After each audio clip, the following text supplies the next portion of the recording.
Nigel Benn names the man who hit him much harder than Chris Eubank as sons prepare to fight.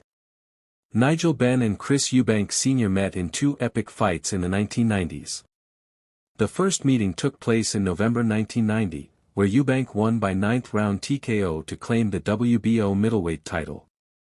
A rematch then occurred at Old Trafford in October 1993, this time at 168 pounds, but it ended in a split decision draw, meaning Benn kept hold of his WBC super middleweight title and Eubank retained his WBO super middleweight belt. Over 30 years later, their sons are now set to do battle, when Chris Eubank Jr. and Conor Benn fight at the Tottenham Hotspur Stadium in London. While Benn's first loss to Eubank Sr. in 1990 was just one of 4 times in Benn's 48-fight career that he was stopped, he has named another man as the hardest to ever hit him, telling The Ring who claimed that honor. Gerald McClellan. As I said, the gap between him and the rest in terms of power was huge. He was in a league of his own, but I had to win that fight because everyone thought I was going to lose. What happened was I was due to fight Michael Nunn and it got back to me that I would have to take $100,000 less and I said, "Are you mad?" Michael was a slippery southpaw, his name was second to none and I've to take $100,000 less. That could have been my last fight because Michael was one of the best around at that time, so I said no chance.